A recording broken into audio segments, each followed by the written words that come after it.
기도하고 시작하겠습니다. 기도하겠습니다. 살아계신 하나님 아버지, 은혜를 감사합니다. 허물과 죄로 죽었던 저희들 그리스도의 대속의 피로 용서하시며 또 새 생명을 주시고 또 그 복음 안에서 또 우리에게 소명을 주셔서 또 신학의 길을 걷게 하시니 아버지 하나님 감사를 드립니다. 주님의 나라를 위해서 또 저희들 모여 말씀 안에 또 교육을 하고 교제를 합니다. 이 모든 시간들이 하나님을 알아가는 복된 시간 되게 하시고 우리의 신앙과 또 교회를 위해 유익한 시간 될 수 있도록 주께서 함께하여 주옵소서. 감사드리옵고 우리 주 예수 그리스도의 이름으로 기도드리옵나이다. 아멘. 오늘 제가 이제 준비해온 내용은 성례에 관련된 이제 내용입니다. 성례. 성례는 우리가 보통 이제 성도님들도 그렇고 이제 목사님들도 많이 그런 의식을 가지고 계신데 그냥 단순한 어떤 의식 정도, 종교 의식, 이러한 의미를 사실은 우리 성경과 또 특별히 또 종교개혁 당시에 캐톨릭이 부패하고 종교개혁을 하면서 성례의 의미를 성경적으로 다시 제자리로 돌려놓을 때 그 의미들을 바라봤던 정통적인 교회들의 그 모습들은 성례는 어떤 단지 교회에서 행하는 의식 이상이라는 걸 우리가 이제 사실은 이렇게 인식하는 게 제일 중요한 것 같아요. 그러니까는 우리가 목양을 한다고 할 때, 우리가 목사가 된다고 할 때 목사의 직무 혹은 목양에 있어서 이 성례라는 것은 사실은 엄청나게 중요시 여겨졌어요. 성례를 함부로 시행하는 것은 심지어는 우리가 이제 보게 될 텐데 그것은 교회가 아니다라는 것으로 갔어요. 성례를 함부로 하거나 성례가 성경의 의미들을 벗어나서 시행될 때 그것은 사실은 교회일 수가 없다라는 의식을 종교개혁자들이 다 가지고 있었고 그것은 오늘날도 변함이 없어야 되는 부분이에요. 근데 오늘날 성례라는 것이 함부로 시행이 되거나 그 의미들이 거의 인식이 되지 않은 채로 이렇게 시행되는 모습들을 보면서 우리가 다시 한번 성례가 우리 신앙에 있어서 교회론에 있어서 또 하나님 앞에서 이런 것들이 어떤 의미를 갖는 건지 어떻게 진행돼야 되는 것인지 이것을 통해서 하나님께서 우리에게 주시고자 했던 그 은혜라는 것이 무엇인지를 특별히 좀 인식할 필요가 있는 시대가 되었다. 왜냐하면 성례의 의미가 거의 왜곡되거나 거의 상실돼 버린 그런 모습들이 너무 많다는 거예요.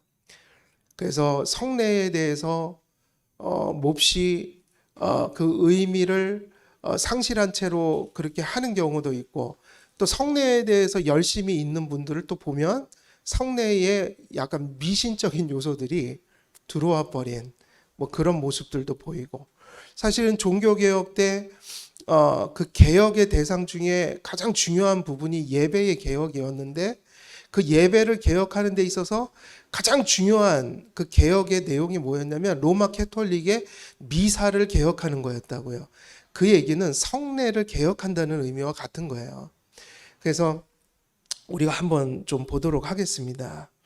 일단 제가 그 나눠드린 교재는 아마 제가 뭐 10페이지까지 아마 시간이 그 정도 하면은 시간이 소요될 것 같고 나머지 한 40 몇 페이지 정도 47페이지 정도 되는 것은 우리 이제 학우님들이 이제 읽어 보시라고 제가 좀 다 뽑아 온 거거든요.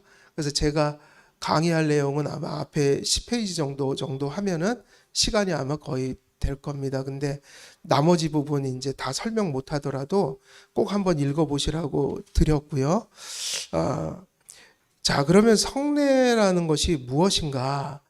성례라는 것을 라틴어로 사크라멘툼이라는 단어를 이제 종교개혁자들이 라틴어를 사용하던 때니까 이 성례라는 것을 사크라멘툼이라는 라틴어로 이렇게 번역을 해서 사용을 했고, 또 영어로는 라틴어 번역을 따라서 세크라먼트, 그래서 이 성례라는 것이 영어나 이 라틴어 이런 표기로 이렇게 되어 있는데, 원래 이 성례라는 말이 어디서 왔냐면 라틴어니까 로마 말이잖아요. 그래서 로마에서 이 사크라멘툼이라는 단어는 두 가지로 사용이 됐어요.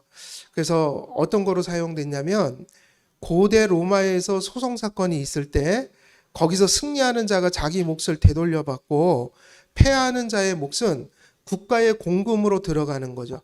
그래서 이것이 일종의 그런 법적인 싸움을 할 때 일종의 그 공탁금 같은 거 뭐 그런 역할을 하던 게 이 사크라멘툼이라는 라틴어가 가진 의미고, 그리고 또 한 가지 의미는 이것이 군대에서 쓰던 용어예요. 그래서 전쟁에 나가는 군인들이 나라를 위해서 목숨을 바치겠다, 국가를 위해서 충성을 다하겠다, 그래서 엄숙한 맹세나 군사적 그런 맹세를 나타내는 그런 걸 표현하기 위해서 사용했던 단어인데, 사실은 이거는 어디에서 사용했던 문화예요? 이게 로마에서.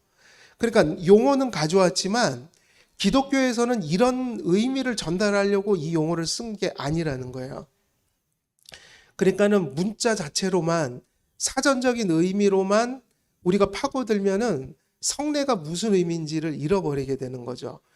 그래서 용어적인 것도 참 중요하지만 성경도 마찬가지고 항상 이게 용어를 안다고 해석이 되는 게 아니에요. 그래서 조심할 게 뭐냐면, 우리가 헬라어, 히브리어를 배웠다, 그럼 그 사전적 의미를 알면은 성경이 다 해석될 거다. 천만의 말씀이고 되게 위험한 발상이에요. 그래갖고 많은 분들이 되게 이탈된 이렇게 해석을 많이 했다고요. 왜냐면은 성경 해석은 용어를 가지고 표현할 수밖에 없었기 때문에, 당시에 그 구약과 신약을 쓸 때 무슨 용어를 사용했죠? 구약에서는 히브리어, 그 다음에 신약에서는 헬라어. 근데 신약부터는 이 히브리 사람들의 언어가 아니란 말이에요. 헬라어는 그리스 사람들의 언어잖아요. 그리스 문화가 담겨 있는 문자들이란 말이에요. 그러면 기독교인들이 혹은 구약의 백성들이 이 여러 가지 상황들 때문에 이제 구약을 헬라어로 번역하거나 신약을 헬라어로 이렇게 기록해서 계시가 이렇게 형성됐을 때, 그것은 헬라어가 담긴 문화를 전하기 위해서 헬라어를 쓴 게 아니라 하나님께서 주신 계시적 의미를 전달하는 방편으로 헬라어를 사용한 거란 말이에요. 그래서 헬라 사람들이 그리스 사람들이 쓰는 그 어떤 한계 내에서 사용된 게 아니라 그것 이상을 담아서 전달을 했던 거예요. 그러니까 헬라어를 무조건 사전적으로 문자적으로 안다고 해갖고 그 의미를 다 파악할 수 있는 게 아니라 성경 자체의 그 맥락들, 문맥들, 그러니까 성경 자체 전체적인 조화 속에서 그 단어를 가져왔지만 의미하고자 하는 바들이 성경에서 흘러가는 것들을 이렇게 캐치해야 되는 거단 말이에요. 그러니까 단지 헬라어, 히브리어 안다고 성경이 정확하게 해석되는 거는 아니다. 로고스라는 단어 되게 유명하잖아요. 말씀. 근데 그게 헬라 철학자들은 다른 의미로 쓴다고요. 그러니까 그것은 기독교적인 의미를, 계시적 의미를 담고 다른 의미를 전달하기 위해서 그 용어를 가져왔던 것이죠. 그러니까 성경 해석이라는 것은 단지 문자적 사전적인 언어 실력만 가지고 되는 게 아니라 상당히 많은 것들이 포괄적으로 이렇게 다 이해가 되어야 하는데, 그래서 가장 중요한 것은 용어도 중요하지만 그 용어가 사용되는 성경 전체의 맥락들을 살피는 게 되게 중요해요. 그래서 어디 구절 하나 딱 뽑아다가 단어 하나 딱 뽑아다가 이게 헬라어로 무슨 뜻이니까 이게 딱 이런 뜻이야, 이런 식으로 이렇게 조각조각 파편적으로 그 부분만 가지고 하면 보통 이단에 잘 빠진단 말이에요. 그 이단들이 하는 일이 그런 걸 잘해요. 그 용어 하나 갖고 그 한 구절 가지고 그걸 절대화하는 거예요. 그게 아니라 성경 전체의 그 흐름과 통일성과 맥락이 있어서 성경이나 이런 것들은 다 신학적, 교리적, 배경적, 문화적, 언어적 이런 것들이 다 같이 이렇게 어울려서 해석이 되어지는 거다. 그래서 이 우리가 지금 다루고 있는 이 성례라는 말의 라틴어도 원래 로마에서는 공탁금이나 군사적인 맹세, 엄숙한 맹세 같은 것을 나타내는 표현이었지만 이것이 사실은 그런 로마 문화만 가지고 사전적 의미만 가지고 기독교인들이 이 용어를 쓴 것이 전혀 아니에요. 우리는 성경적 의미를 그런 용어를 가져다가 담아서 사용한 거죠. 그러니까 성경적 의미가 흘러가고 있다는 거예요. 그래서 기독교인들은 로마의 문화와는 별개로 사실은 이 사크라멘툼이라는 단어를 어디서 가져왔냐면 미스테리온이라는 일종의 헬라어에서 이것을 가져왔어요. 헬라어에서 가져왔는데 이것이 미스테리온이라는 헬라어에서 이 말의 의미는 뭐냐면 비밀이라는 뜻이에요. 원래. 그러니까 헬라어를 사크라멘툼이라는 걸 가져와서 이렇게 번역하려고 한 거죠. 그러면 이 헬라어로 미스테리온이라는 말은 무슨 뜻인가? 이게 비밀입니다. 그래서 에베소서 3장이나 이런 데 보면은 에베소서 같은 데 이렇게 서신서를 보게 되면은 사도 바울이 가끔 복음을 뭐라고 표현해요? 비밀이라고 그러잖아요. 그래서 그 에베소서 3장을 보게 되면 3장 2절인가를 보게 되면 거기 보면은 그리스도의 비밀 복음을 그렇게 표현했단 말이에요. 근데 이 비밀이라는 말도 우리가 한글로 비밀 또 영어로 뭐 시크릿 혹은 미스테리 이렇게 표현을 하는데 한글로도 원래는 영어로도 이 의미는 해석이 안 되는 용어예요. 왜냐하면 미스테리나 시크릿 같은 단어들은 다 뭐에 방점이 찍혀 있어요. 뭘 강조하기 위해서 사용해요? 숨겨진 거, 비밀, 감춰진 거잖아요.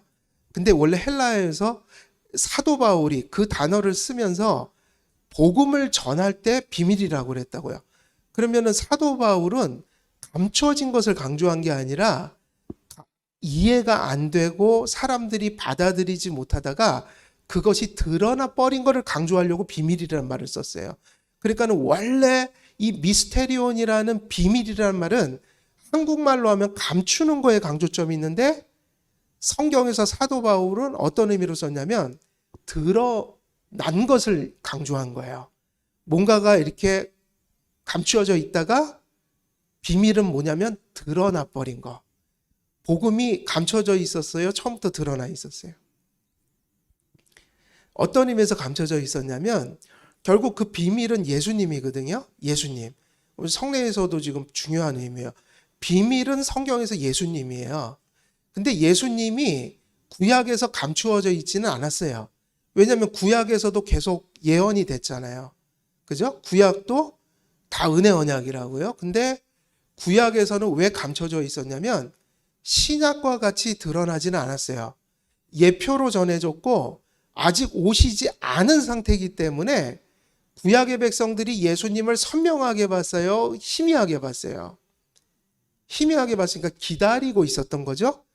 그런데 신약이 도래하면서 예수님이 오셨잖아요. 예표가 어떻게 된 거죠? 예표가 실제가 된 거예요. 예언이 성취된 거예요. 그래서 구약에선 그림자처럼 바라봤는데 신약에서는 이제 예수님은 우리 곁에 오신 거라고요. 그러니까 드러났다. 사도 바울은 그걸 복음이라고 그랬다. 비밀이라고 한 거예요. 희미했고 감춰져 있었는데 예수님이 오시면서 다 성취돼 버렸다. 그래서 이제 사도 바울이 계시를 받고 성경을 기록해서 이제 성경이 완성돼서 그 성경 가지고 우리가 믿을 때 우리에게는 감춰진 게 있을까요? 없을까요? 없어요. 다 드러난 거예요. 그래서 비밀이라는 것은 뭐를 강조하는 의미예요? 감춰진 거예요? 드러난 거예요? 드러난 거예요. 그래서 요런 말들을 악용하는 사람들이 그 이단들이에요. 그 이제 이만희 같은 사람들. 뭐 이렇게 비밀을 되게 강조하잖아요. 지만 안 되는 거예요. 지만. 지금도 감춰져 있다는 거예요. 우리 대한민국의 이 하나님 말씀을 바르게 해석하는 교회들이 다 눈이 멀었다는 거예요. 그래서 누구에게만 그게 열려지는 거예요? 이만희를 통해서만. 그리고 이만희를 따르는 사람. 그럴 때 써먹는 게 그 비밀인데, 가끔은 이 일반 교회에서도 너무 신비주의나 은사주의나 또 자기 독단적인 주관적 성경 해석하는 분들이 정통적인 교리보다 내가 더 뛰어나라는 의식을 약간 갖는 사람들 있잖아요. 약간 교주 비슷한 사람들이에요. 자기 주관성, 역사적이고 정통적인 성경 해석을 따르는 게 아니라 자기만의 독특한 성경 해석을 가진 사람들이 그 사람들을 현혹시킬 때 잘 쓰는 말이 그 성경에서 전혀 반대로 쓴다고요. 이거 봐라, 성경에 보면 비밀 감춰져 있다. 그러니까 이거 아무나 보는 게 아니라 하나님이 특별히 역사하는 사람들이 이게 보인다. 아니란 말이에요. 사도 바울이 말하는 비밀은 바로 예수 그리스도의 복음을 의미하는 거예요. 그래서 성례라는 것을 이 어거스틴이나 종교개혁자들이 어떻게 이해했냐면, 성례는 지금 말씀드린 그런 에베소서에서 바울이 썼던 그러한 의미로, 이 복음을 비밀로 이렇게 해석할 때 성례는 어떤 의미를 갖냐면, 성례는 비밀, 감추어지는 데 목적이 있는 게 아니라 성례는 감추어진 것을 더 어떻게 하는데 목적이 있는 거예요? 드러내는데. 그래서 성례는 숭고하고 영적인 사물을 경건하게 나타내는 표징이다 그랬다고요. 그걸 조금 더 쉽게 얘기하면 어거스틴이 조금 더 잘 표현한 것 같아요. 신성한 사물에 적용되는 여러 가지 표징이다, 이렇게 성례를 표현했어요. 그러면 그게 무슨 얘기인가? 우리가 설교를 통해서 하나님의 말씀을 통해서 하나님, 그리고 그 하나님이 우리에게 베푸신 일들 있죠? 은혜. 그리고 그 하나님께서 우리에게 은혜를 베푸실 때 우리를 은혜를 베풀어 구원받게 하셔서 이렇게 살아가는 그 뜻을 우리에게 두시잖아요. 그죠? 그러니까 우리가 성경을 읽을 때 하나님을 안다, 하나님을 알아야 한다, 우리가 이것을 믿고 따라야 한다고 할 때 그게 세 가지로 요약될 수 있는 거예요. 성경을 통해서 우리는 누구를 알고 믿어야 될까요? 첫째, 하나님이죠. 성경을 읽으면서 무슨 목적으로 우리가 성경을 읽어야 합니까? 하나님을 아는 것보다 더 중요한 건 없어요. 제가 오전에 신방 드리고 왔는데 요한복음 17장 26절에서도 예수님이 이 땅에 오신 목적을 그렇게 얘기했어요. 내가 나의 아버지를 너희에게 알게 하려고 이 땅에 왔다. 그것을 통해서 하나님과 예수님이 너희 안에 거하게 된다. 나중에 한번 보세요. 17장을. 그런데 결국은 하나님, 그 다음에 두 번째, 하나님께서 우리에게 베푸신 일들과 은혜, 이걸 알아야 되고, 그 다음에 세 번째가 뭘까요? 하나님이 우리를 왜 구원하셨어요? 우리를 통해, 구원하신 자들을 통해 하나님의 뜻이 이루어지도록 하기 위해서. 그러면 우리가 성경 읽고, 성경에서 내가 은혜 받았습니다, 성경을 통해서 유익을 얻었습니다 할 때 그 유익은 세 가지를 벗어날 수가 없는 거예요. 하나님과, 하나님의 은혜와 하나님의 뜻을 어디서 발견해야 되는 거예요? 성경에서요. 이것을 내가 오늘 성경 읽으면서, 목사님 설교를 들으면서, 혹은 신학교 와서 이 신학을 공부하면서, 하나님이 이런 분이더라, 하나님이 이렇게 우리에게 이런 일들을 베푸셨다. 그 결과가 뭐예요? 은혜잖아요. 내가 이런 은혜를 받았구나. 그리고 이제 잊지 마셔야 될 게, 은혜를 받았으니 이런 하나님의 뜻을 따라 우리가 살아야겠구나. 요거 외에 다른 거 아무것도 없습니다. 우리가 성경을 열심히 읽어갖고 잘 먹고 잘 살려고 성경 읽으세요? 근데 그거는 아예 기대하지 마세요. 왜냐하면 하나님을 너무너무 안 믿고 하나님 속을 아무리 새겨도 너무너무 잘 사는 사람들이 있고요. 그래요, 안 그래요? 하나님 뜻대로 사느냐고 고난받는데 또 지지리도 경제적으로 힘든 분들이 계시고, 그러니까 그거는 비례되는 건 아니에요. 또 하나님 뜻대로 사는데 또 잘 될 수도 있어요, 없어요?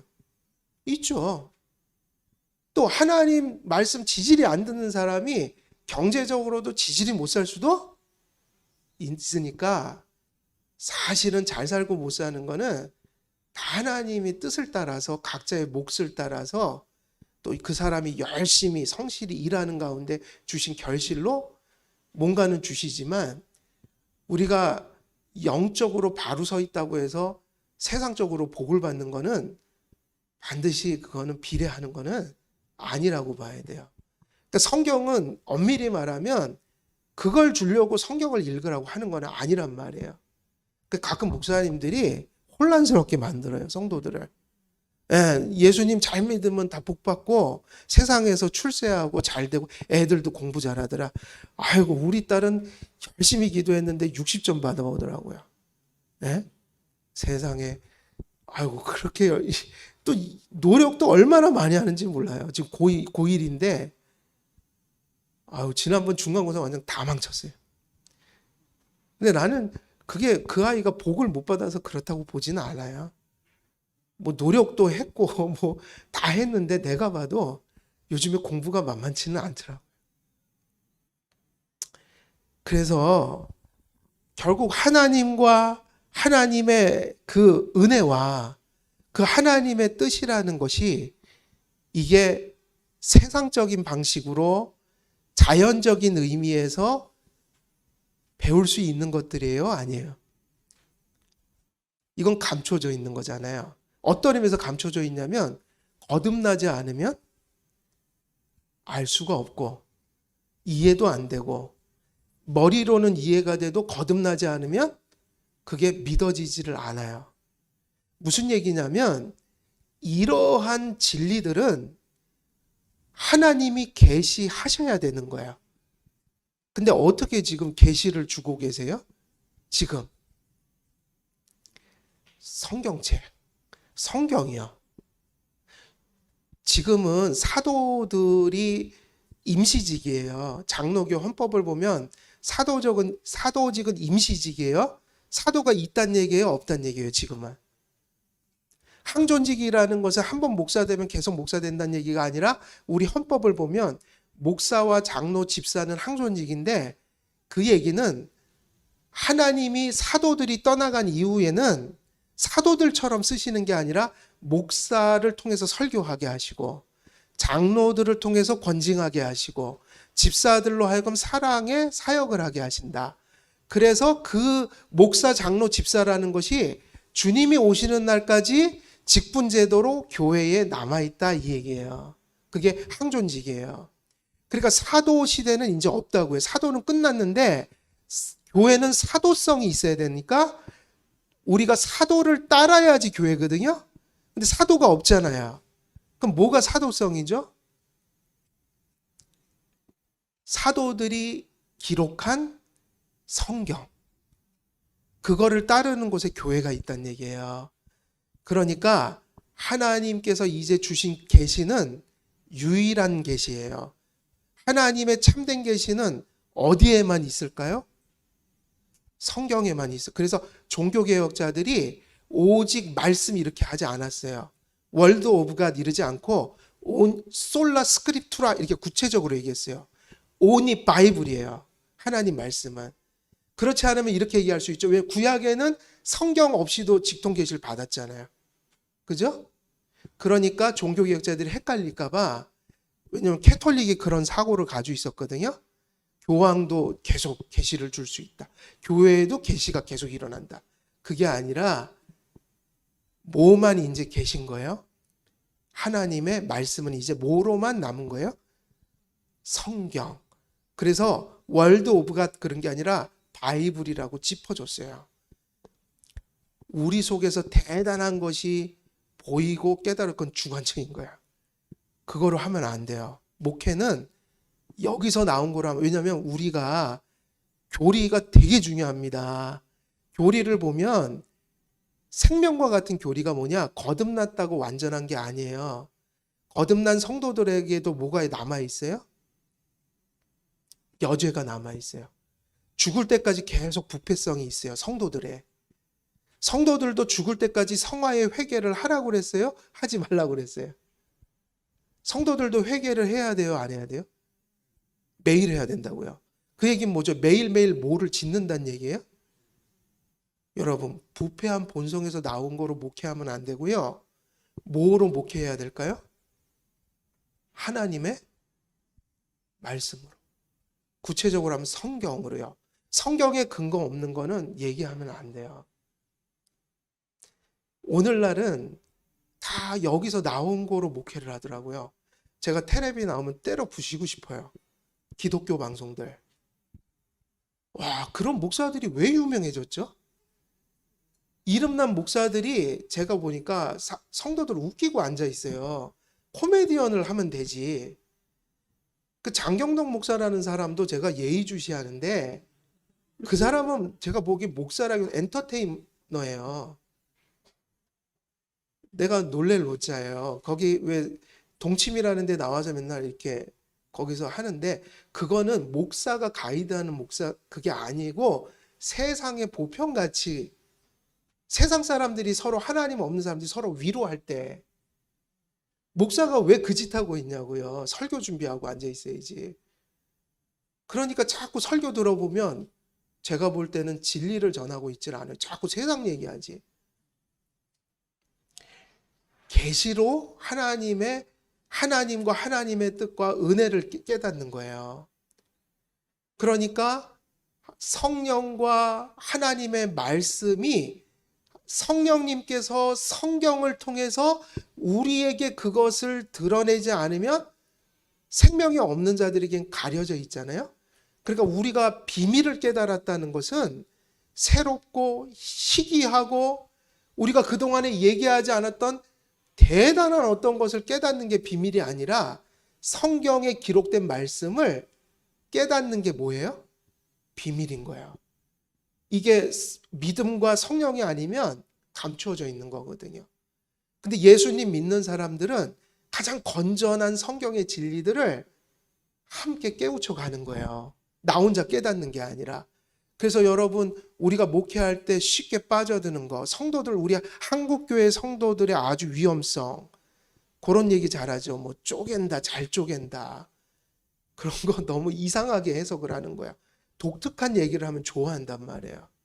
그게 아니라 그 얘기가 그 얘기인 거 다른 교회에서도 전하고 이 교회에서도 전하고 이게 진짜 진리예요. 교회를 그래서 공교회라고 부릅니다. 공교회예요. 보편교회. 하나님은 한 교회를 세운 게 아니라 이 세상의 모든 교회들이 그리스도 안에서 하나 된 교회를 세우셨기 때문에 같은 교리를 얘기해야 되고 성경의 해석이 아주 특별한 곳 말고는 대부분 근본적인 성경 해석은 같아야지 정상인 거예요. 그러니까 우리 교회 목사님이 설교했는데 건전한 다른 목사님이 오시니까 또 똑같은 얘기를 듣게 되고 또 다른 데서 건전한 목사님 모시니까 또 똑같은 얘기를 듣게 되고 그러면 아 저게 진리다. 서로 짠 적도 없는데 상관도 없는 목사님들이 오셨는데 어쩜 저렇게 똑같은 얘기를 하지? 왜냐? 한 줄기에서 왔으니까 말이 같을 수밖에요. 성경에서는 그런 특별한 게 나올 수가 없어요. 그래서 여러분 교리를 강조하는 이유는 교리는 다른 게 아니에요. 성경의 가장 공적이고 역사적인 가장 검증된 해석을 요약해 놓은 거란 말이에요.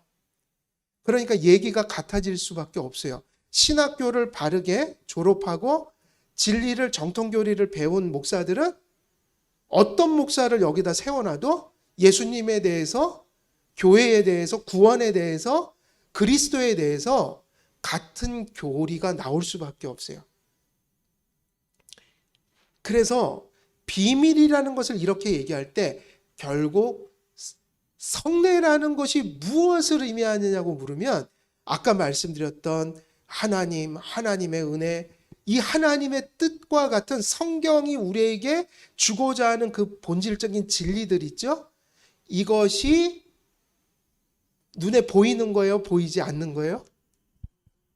그러니까 믿음이 없으면 안 보이는 거죠. 그죠? 그리고 성도들도 이 진리를 정말 일평생 성실히 배워가야 잘 배울 수 있는 내용들이란 말이에요. 그러니까는 성도들이든 목사님들이든 저도 마찬가지고 우리는 죽을 때까지 성경을 계속 배워야 돼요. 배우는데 우리 안에는 뭐가 있죠? 아까도 말씀드렸지만 죄성이 있다고 그랬죠? 우리가 연약하단 말이에요. 죄성이 있단 말이에요. 그러니까 우리가 성경을 잘 이해 못할 때가 있고 성경을 왜곡되게 이해할 때가 있고 심지어는 성경을 잘못 해석할 때가 있단 말이에요. 그리고 안다 해도 뭘 잘못해요? 사실은 우리가 거기까지 성공했다 치더라도 진리를 많이 배웠다. 알게 됐다. 지식이 늘어났다. 근데 뭘 다 못해요. 저를 포함해서. 모두가 똑같아요. 실천을 잘 못해요. 아는 것을 얘기하는 건 쉬워요. 근데 그 아는 것을 누리고 경험하고 실천하는 그 아는 대상이 내 속에서 실제되는 것은 우리들 안에서 많은 제약을 받아요.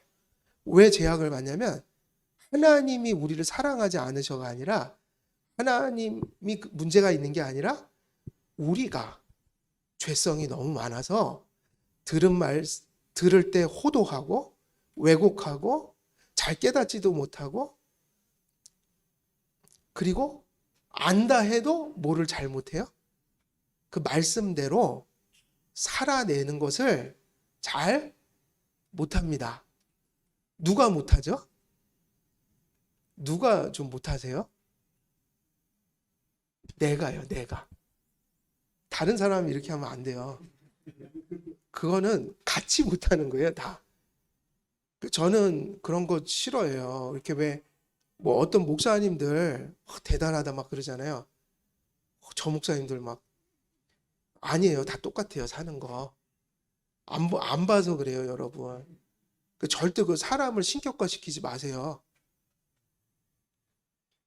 그런 사람 없어요, 이 세상에. 성경은 의인이 하나도 없다고 그랬어요. 오죽했으면 다윗과 같은 사람도 그렇게 넘어졌을까요? 노아는 어땠어요? 노아는 좀 어때요? 노아도요, 술 먹고 추태 부렸어요. 그 짓은 우리도 안 하잖아요. 그런 거. 그것도 생각해 보세요. 노아의 방주에서 나온 지 얼마 되지도 않아서 바로 곧장 그 일이 나온 거예요. 사람은 원래 그래요. 그러니까 나는 항상 그게 진리예요. 나는 절대로 하나님 말씀 그렇게 잘 듣는 사람이 아닌 거예요. 예. 성도들이 그래도 제가 교회 가면 목사님이라고 뭐 목사님 이러지만 우리 집에서 한 달만 같이 살아봐요. 자신 없어요, 저는. 그래서 저는 그렇게 오프닝할 생각이 없어요. 시험에 들기 때문에 좀 거리 두고 살아야 돼요. 다 알면 안 돼요. 다 알면. 그럼 이거는 되게 지극히 당연한 얘기예요. 그러니까 예의죠. 제 추태를 다 보여주면 어떡해요. 감추려고 감추는 게 아니라 그 사람들을 위해서 다 보여줄 수는 없어요. 내 속을. 이게 원래 사람 그렇게 부패한 존재거든요. 그러니까 하나님의 보이지 않는 복음의 진리를 우리가 믿기 때문에 이미 구원을 받았지만 그것이 일평생 싸움이에요. 그 진리를 성숙하게 알아가고 그 진리를 살아내고 그 진리가 내 안에서 역사하는 일들이 날마다 조금씩 이렇게 자라가는 거지 완전할 때가 존재하지 않는다. 그러므로 하나님께서는 성도들에게 그 은혜를 알게 하고 믿게 하고 그 은혜를 누리게 하는 가장 중요한 교회의 수단을 주셨는데 그게 뭐예요? 크게 얘기하면 예배고요. 예배입니다. 근데 그 중에서도 하나님께서 우리의 신앙의 그러한 성화와 성장을 위해서 우리에게 주신 수단 중에 가장 중요한 수단이 뭐냐면 그게 뭘까요? 말씀 선포, 설교예요. 성도들을 교육하고 말씀으로 양육하는 최고의 하나님이 정하신 수단이 뭘까요? 설교 시간이에요. 성도들에게 그거를 똑바로 가르치셔야 돼요. 한국 교회는 거꾸로 갔어요. 설교를 다 제쳐놓고, 아니 설교는 하시면서 또 그걸 없앨 수는 없잖아요, 그죠? 없애면 큰일 나니까 누가 뭐라고 하니까 설교가 그러한 인식이란 걸 목사님들도 안 믿는 거예요. 성경을 잘 보고 교회론을 보세요. 예배와 설교가 하나님이 정하신 공적인 하나님이 정하신 성도를 양육시키는 가장 중요한 수단을 설교와 예배라고 하셨어요. 그런데 한국 교회는 어떻게 살아왔냐면 예배를 드리고 설교하면서 자꾸 그것보다 중요한 게 있다라고 얘기를 하면서 뭐를 자꾸 만들어냈다고요. 여러분 제자 훈련을 설교보다 중요시 여기면 안 돼요. 제자 훈련이라는 것도 사랑의 교회에서 그 성도들이 막 대형화되면서 또 그 교회의 상황들 속에서 나온 그 교회의 교육 방식이지 하나님이 정하신 은혜의 수단은 아니란 말이에요. 사실은 모든 교회들이 성도를 양육하는 데 있어서 가장 중요한 은혜의 수단, 하나님이 정하신 수단이 뭐냐고 물으면 목사님들 먼저 그 확신을 가지셔야 돼요. 예배다. 예배가 가장 우리가 자라나는 중요한 수단이다. 그 중에서도 뭐일까요? 아까 그래서 그 말씀을 드리는 거예요. 그 보이지 않는 복음의 가치를 드러내는 가장 중요한 방편은 목사님의 설교예요. 목사님의 설교다. 그리고 그 다음이 뭘까요? 그 설교의 연장된 것이 뭐냐면 성례예요. 그래서 지금 이 얘기를 하는 거예요. 성례의 정의가 뭡니까? 그러한 신성한 사물. 여기서 사물이라는 건 우리가 말하는 우리 믿음의 대상 있잖아요. 내용들. 성경이 가르쳐주는 믿음의 내용들, 대상. 이런 것에 대한 표징이다. 그럼 이거를 왜 세웠는가? 이 복음을 하나님께서 이런 방식으로 성도들 앞에서 드러내라. 그러면 언제 신앙이 자라가는 걸까요? 그 보이지 않는 가치들이 목사님의 설교를 통해서 드러나야 돼요. 말씀을 통해서 하나님이 누군지, 하나님의 은혜가 무엇인지, 그 은혜를 받고 살아가는 성도들이 어떤 하나님의 뜻 가운데 살아가야 하는지를 어떤 시간에 가르쳐 주지 않으면 가르쳐 줄 수 없는 걸까요? 예배 시간에 설교를 통해서.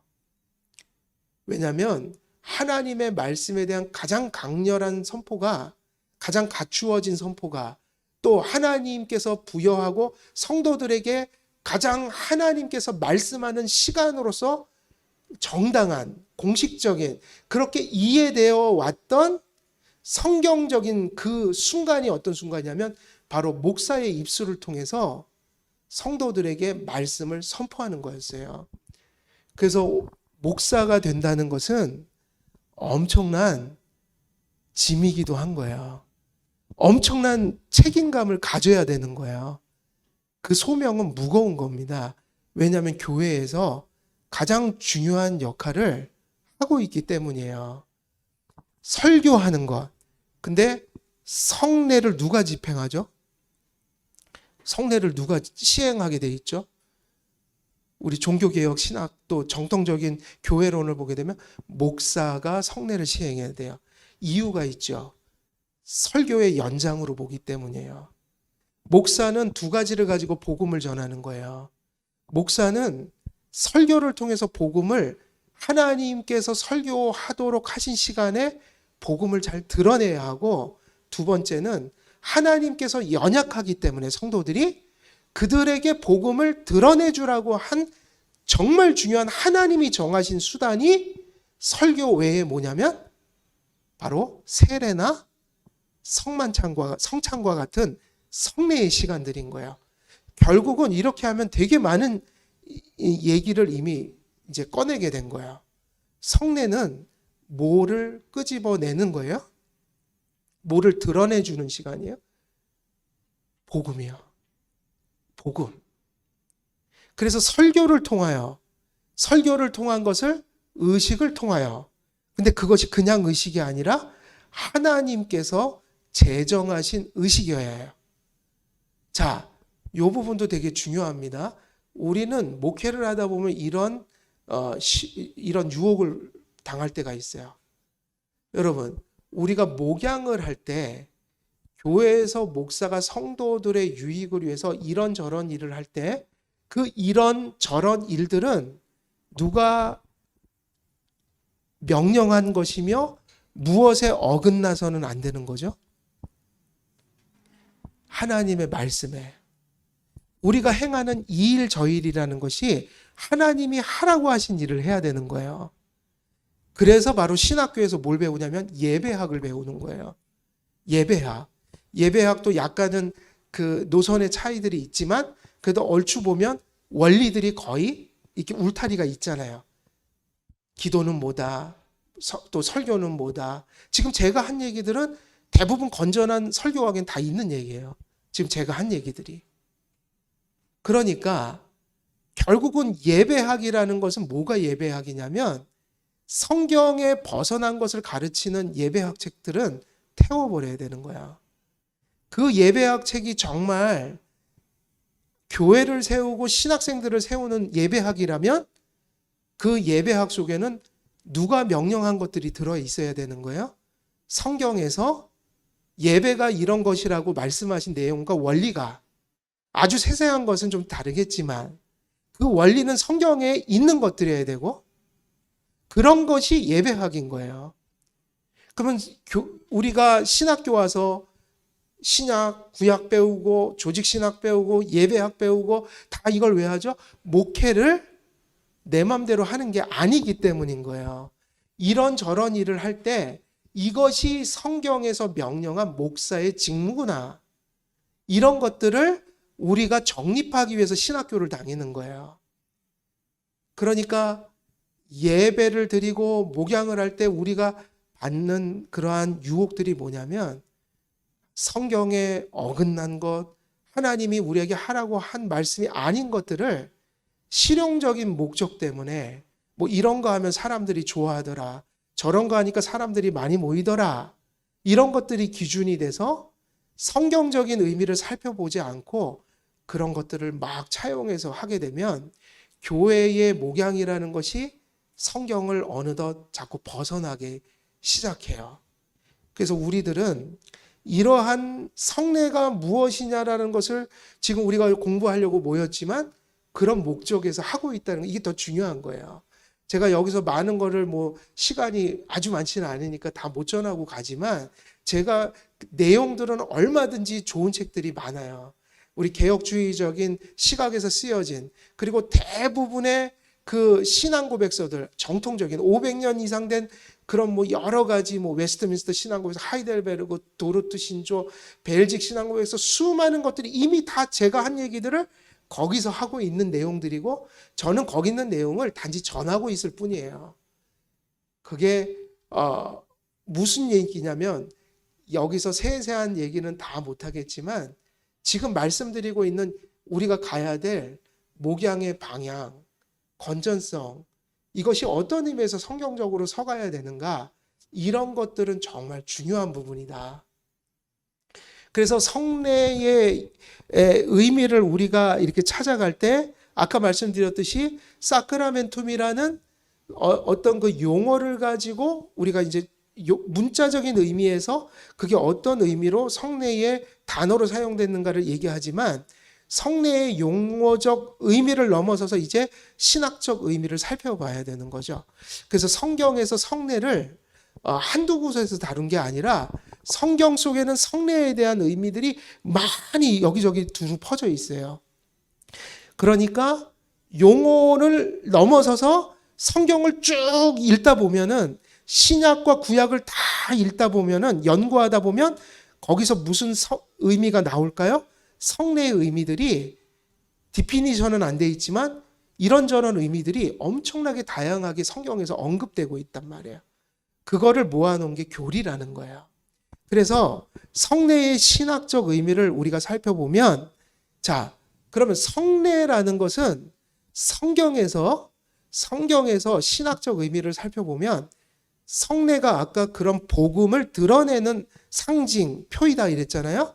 그러면 이제 조금 더 깊은 의미로 들어가면 성례는 어떻게 또 정의가 될 수 있을까요? 성경을 살펴보면 성례를 이야기할 때 가장 그 성례를 지배하고 있는 용어 하나를 한번 생각해 보세요. 여러분들이 이미 세례 받으셨죠? 또 성찬하시잖아요? 그러면 성찬할 때마다 성례. 나는 이 단어가 떠올라. 그럼 뭐가 떠오르세요?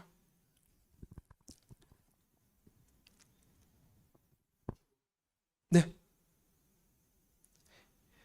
여러 가지 떠오르시죠? 뭐 복음도 떠오르고 그리스도도 떠오르고 그런데 이제 공교회적으로 역사적으로 이렇게 우리가 역사적으로 공식화된 그러한 가르침들을 보면 이 성례는 성경에서 저도 그렇게 확신하거든요. 성경을 읽을 때마다 설교할 때마다 그런 부분들을 발견하게 돼요. 성례는 언약이라는 것에 지배받고 있어요. 성례가 어디서 왔냐고 그러면 어디서 왔을까요? 언약이에요. 하나님께서 우리를 창조하셔서 창조자와 피조물 관계가 있죠. 그런데 하나님은 그냥 그렇게 우리를 상대하지 않으셨어요. 성경을 보면. 성경은 애초부터 인간과 관계할 때 항상 뭐를 맺으셔요? 언약을 맺으셔요. 창조했을 때는 행위 언약을 맺으시고 타락하고 나서는 은혜 언약을 맺으시고 신약 구약이란 말 자체가 무슨 의미가 담겨 있어요? 신약 구약 언약이란 뜻이에요. 그래서 신약 구약을 옛 언약 옛날 거니까 예수님 오시기 전 신약은 예수님이 오시고 났으니까 새 언약. 그러니까 이 말은 무슨 의미냐면 쉽게 얘기하면 복음을 이렇게 얘기할 수 있는 거예요. 우리가 구원을 받는 것은 하나님이 은혜 언약을 맺으셔서 그 은혜 언약의 약속을 우리에게 베풀어 주시는 게 복음의 내용들인 거예요. 그러니까 이 성례라는 것은 무엇을 의미하냐면 하나님께서 언약을 맺으시고 그 언약을 통해서 우리를 구원하시고 우리를 언약의 백성으로 삼아 주실 때 그게 구원받은 자들이고 교회다. 그럴 때 그 언약이 가지고 있는 내용들을 이런저런 표와 상징으로 요약해서 보여주셨다는 거예요. 그러니까 그 표를 보면 그 언약의 약속을 상기하도록 이해가 되시나요? 그래서 이 성례의 가장 가까운 가장 정확한 정의는 뭐냐면 하나님께서 언약 안에서 우리에게 베풀어 주신 관계, 언약 속에서 우리에게 베풀어 주시는 은혜, 그 언약 속에서 우리에게 이렇게 살라고 하는 하나님의 뜻, 이런 것들을 통틀어 그것을 바라보게 하는 표로서 주신 게 뭐예요? 성례라는 거예요. 그러니까 성례 속에는 무엇의 내용이 다 담겨 있을까요? 성례 속에는 무엇의 내용이 담기냐면 언약의 내용들이 담긴 거예요. 그러니까 신약 구약을 받는 사람들은 언약을 받은 사람들이에요. 근데 그 내용들이 어디에 표로서 주어졌냐면 바로 성례라는 표로 주어지게 된다. 그래서 그 성례의 표가 가리키는 게 뭐냐면 언약의 내용들이라 이거예요. 자, 그래서 성례는 하나님께서 말씀을 통해서 계시, 말씀을 통해서 주신 지금 우리로 따지면 은혜 언약의 내용들을 바라보라고 주신, 그것을 더욱더 잘 확신하도록 주신 그러한 표이다. 그러면 이러한 것들을 행위 언약 속에서는 볼 수 없냐? 행위 언약에도 항상 언약에는 언약의 표가 따라왔어요. 그래서 행위 언약을 맺으시고 하나님께서 그 선악과 나무를 따먹지 마 할 때 이걸 따먹지 않으면 행위 언약 속에서 순종하면 하나님이 주시는 행위 언약의 약속을 누리게 될 거야 라는 것을 자꾸 상기시키기 위해서 선악과 외에 무슨 나무를 거기다 세우셨어요? 선악과 외에 무슨 나무가 또 있었죠? 생명나무가. 그 생명나무가 바로 뭐예요? 행위 언약을 맺고 네가 순종하면 산다, 이것을 바라보게 하는 일종의 성례적 역할, 표였어요. 그래서 행위 언약에서의 성례는 생명나무예요. 근데 은혜 언약으로 이제 넘어오면서 구약 속에서 은혜 언약의 표는 매우 많은 것들이 있었고 구약에서 수많은 그런 표들이 있었는데 그 많은 표들 중에서 두 개가 공식화된 게 뭘까요? 구약에서? 구약의 성례예요, 이게. 그러니까 구약도 은혜 언약이잖아요. 그죠? 창세기 3장 15절 이후로는 예수 그리스도를 믿고 구원받는다는 약속을 주시잖아요. 창세기 3장 15절 이후에서.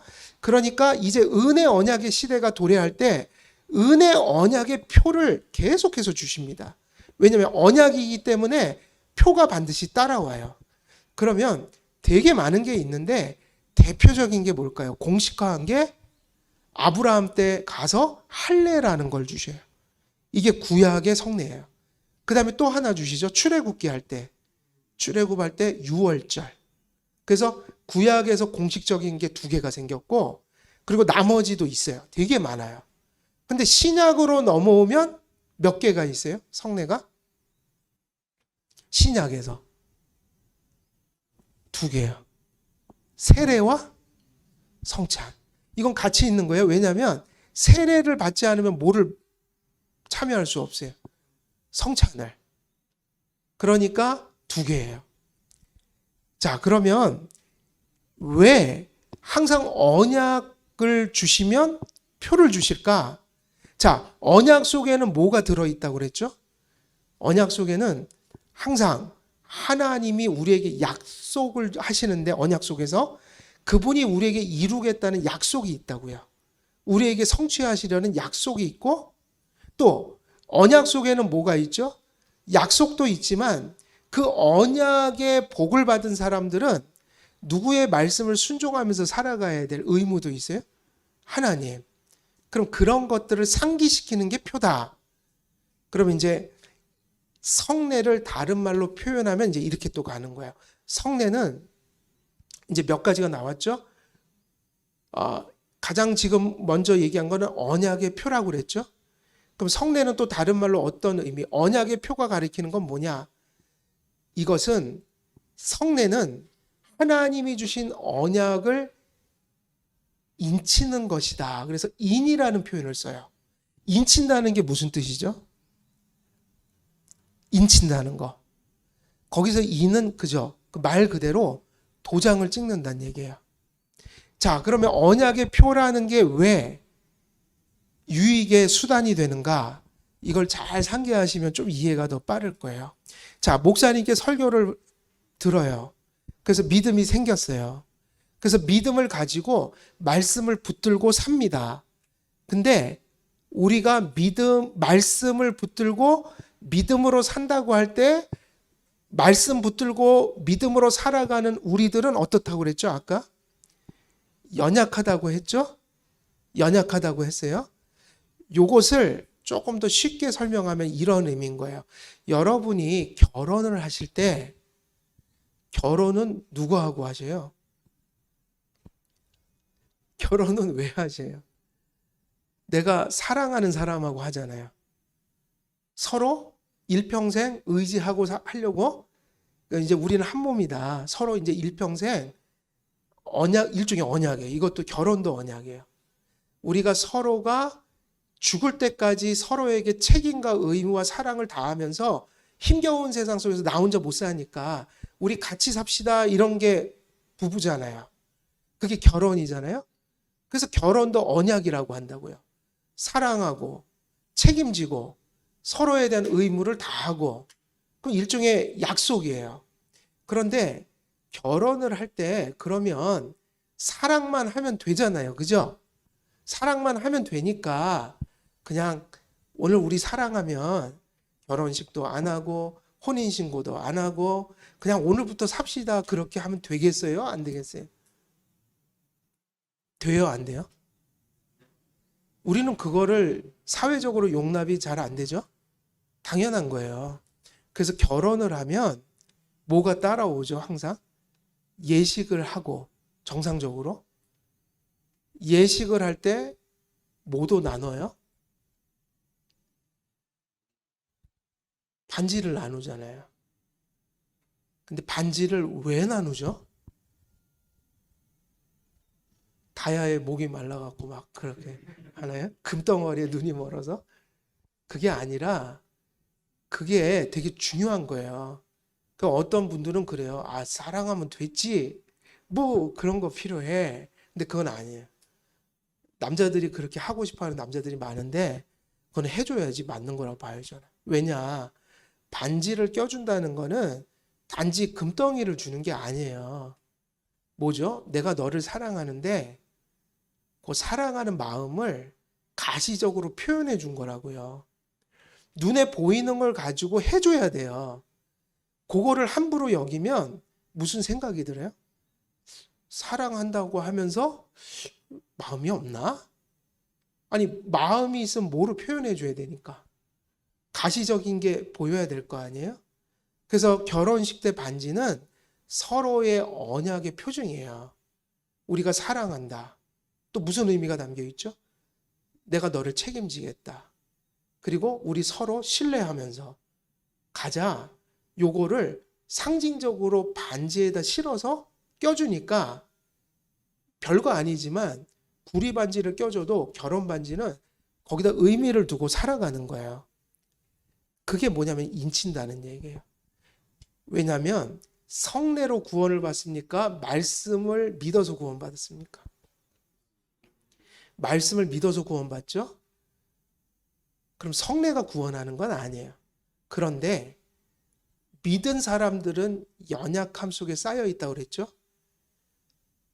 듣는 말씀만이 아니라 하나님께서 실제로 떡과 포도주를 가지고 먹고 마시는 감각적인 행위를 하면서 더 리얼하게 주님의 살과 피가 내 안에 들어오고 나의 일부가 되고 마치 그런 떡을 먹음으로 양식을 먹음으로 내가 굶어 죽지 않고 생명이 유지되고 이런 것들을 예수 그리스도와의 연합의 관계를 떡과 포도주를 먹고 마시고 또 세례 같은 경우는 죄를 씻어주셨다 하나님이 우리 죄를 용서하셨다라는 것을 리얼하게 표현하고 물을 직접 뿌리면서 감각적인 방식으로 설교에서 전하는 복음을 전하게 하신 거예요.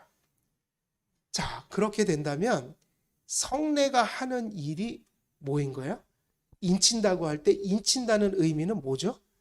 우리가 믿음으로 말씀을 가지고 이미 구원받았지만 성례라는 하나님이 정하신 하나님이 이렇게 하라는 방식대로 하는 그 성례를 통해서 우리에게 주신 말씀을 더욱더 확고하게 확신하도록 바라보도록 드러내 주시는 그러면 이것이 또 다른 비유로 또 들어가요. 인친다는 것을 어떤 의미로 표현하냐면 자 여기 종이가 있는데 이것이 만약에 집문서라고 해보세요. 집문서에는 집문서에 대한 계약의 내용들이 써 있겠죠? 근데 이것이 효력을 가지려면 여기다 뭘 찍죠? 도장을 찍음으로 이게 종이짝인데 이게 종이짝이 아닌 게 돼요. 이거 하나 때문에 집이 넘어갈 수도 있어요. 또 반대로 여기에 아무것도 없는 백지에다 도장 찍는다고 의미가 있을까요? 아니죠. 그래서 이런 의미예요. 하나님의 말씀이 내 안에 이제 들어왔어요. 이미 그것은 들어온 거예요. 그런데 우리가 연약하니까 하나님의 말씀을 자꾸 의심하기도 하고, 내가 용서받았는지 자꾸 헷갈리기도 하고, 그리고 때로는 어려운 일이 밀려오면 흔들리기도 하는, 또 때로는 세상이 살아가기가 힘들잖아요. 유혹도 많잖아요. 유혹이 밀려올 때 나의 연약함을 바라볼 때 주님을 더욱더 확고히 바라보도록 돕는 역할을 하게 하므로, 다시 말하면 말씀은 이미 있지만 여기다가 도장을 찍음으로 이 종이 한 장이 상당한 권위를 갖게 되는 것처럼, 성례는 우리가 이미 가진 그 믿음을 더욱더 확고하게 인쳐주고 확신을 갖게 하면서 강력하게 만드는, 하나님이 그런 은혜를 주시는 그런 수단이 되도록 제정하셨다는 거예요. 그래서 마치 문서에다가 도장을 찍게 하는 역할과 비슷하다. 자, 이것이 성례의 역할이라고 한다면, 이제 성례는 이렇게까지 정의가 된 거예요. 언약의 표이다. 이것은 또 무슨 역할이라고 그랬죠? 우리의 믿음을 도장 찍는다, 인친다. 그래서 우리가 교리서 같은 데 보면 그 얘기 그렇게 설명이 되어 있다고. 우리의 믿음을 인치며. 그래서 이것이 여러분들 보통 장로교에서 세례 주거나 학습 줄 때 세례가 뭡니까? 성례가 뭡니까? 하면 거기도 그렇게 되어 있어요. 인친다. 성례는 인치는 역할을 합니다. 어렵죠? 이게 무슨 말인지 잘 모른다면, 그러나 이런 의미인 거예요. 도장을 찍는 듯한 역할을 한다. 그래서 성례는 믿는 자들의 신앙을 확고히 해주는 역할, 이 역할을 하니까, 이제 다음으로 이제 우리가 넘어가는 내용들은 이런 이제 내용으로 가야 돼요. 자, 그렇다면 성례라는 것이 지금 우리가 어디까지 온 거예요? 이해가? 성례는 무엇을 위해서 제정하셨다고요? 우리의 믿음을 쉽게 그냥 표현하면 강화시키기 위해서, 더 성장시키기 위해서, 연약한 신앙을 확신시키기 위해서. 그렇게 본다면 이제 우리는 이렇게 이제 여기를 다루어야 돼요. 그렇다면 성례는 어떤 방식으로 우리에게 은혜를 줍니까?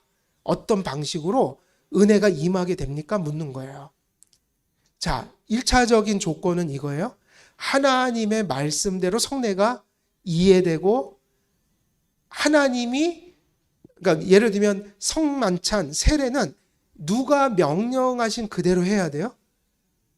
복음서에 다 나와 있잖아요. 세례 주라. 그러니까 예수님이 가르쳐 주신 방식으로 성례를 해야 돼요. 지난번에 노예 가서 이걸 하는데 떡과 포도주를 같이 먹으라는 거예요. 같이 먹으라는 거예요. 같이 막 나눠주면서. 그럼 돼요, 안 돼요? 예수님이 먼저 떡을 주시고 순서적으로 또 포도주 따로 주셨잖아요. 뭐 우리가 많은 거 물어볼 필요 없고 예수님이 하신 대로 하면 되잖아요. 물론 세세한 곳에서는 그때와 지금 다른 모습이 있지만, 중요한 것은, 자, 성례가 우리에게 어떤 의미로 효력을 주는가? 그러면 이제 종교개혁대로 다시 가야 돼요. 우리가 가지고 있는 건 종교개혁의 신앙이니까, 종교개혁 때는 그 성례를 개혁했잖아요. 왜 개혁했냐면 잘못됐으니까. 그러면 천주교는 성례를 어떻게 이해했을까요?